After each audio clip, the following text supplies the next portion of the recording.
ನೀತಿಕಥೆಗಳ ಪರಿಚಯ. ನೀತಿಕಥೆಗಳು ಎಂದರೆ ಮನುಷ್ಯನ ಜೀವನದಲ್ಲಿ ಹೇಗೆ ನಡೆದುಕೊಳ್ಳಬೇಕು, ಯಾವುದು ಸರಿ ಯಾವುದು ತಪ್ಪು ಎಂಬುದನ್ನು ಬೋಧಿಸುವ ಸಣ್ಣ ಸಣ್ಣ ಕಥೆಗಳು. ಇವು ಸಾಮಾನ್ಯವಾಗಿ ಪ್ರಾಣಿಗಳು, ಹಕ್ಕಿಗಳು ಅಥವಾ ಜನರನ್ನು ಪಾತ್ರಗಳಾಗಿ ತೆಗೆದುಕೊಂಡು ಅವರ ನಡೆನುಡಿಗಳ ಮೂಲಕ ಪಾಠ ಕಲಿಸುತ್ತವೆ.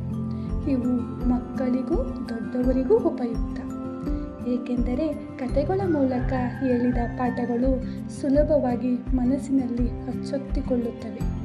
ನೀತಿಕಥೆಗಳ ವೈಶಿಷ್ಟ್ಯಗಳು: ಚಿಕ್ಕದಾಗಿಯೂ ಸರಳವಾಗಿಯೂ ಇರುತ್ತವೆ, ಕೊನೆಯಲ್ಲಿ ಒಂದು ನೀತಿ ನೀಡುತ್ತವೆ, ಮನುಷ್ಯನ ಗುಣದೋಷಗಳನ್ನು ತಿದ್ದಲು ಸಹಾಯ ಮಾಡುತ್ತವೆ, ಸಮಾಜದಲ್ಲಿ ಉತ್ತಮ ಜೀವನ ನಡೆಸಲು ದಾರಿದೀಪವಾಗುತ್ತವೆ. ಉದಾಹರಣೆಗೆ ಕಾಗೆ ಮತ್ತು ಕುಡಿಯುವ ನೀರು ಕಥೆ. ನೀರ ಸಮಸ್ಯೆಯನ್ನು ಬುದ್ಧಿಯಿಂದ ಹೇಗೆ ಪರಿಹರಿಸಬೇಕು ಎಂದು ಬೋಧಿಸುತ್ತದೆ.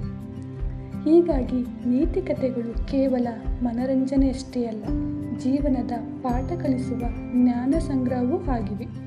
ನಾನು ನಿಮಗೆ ಕೆಲವು ಪ್ರಸಿದ್ಧ ನೀತಿಕಥೆಗಳ ಸಾರ ಹೇಳಬೇಕೇ?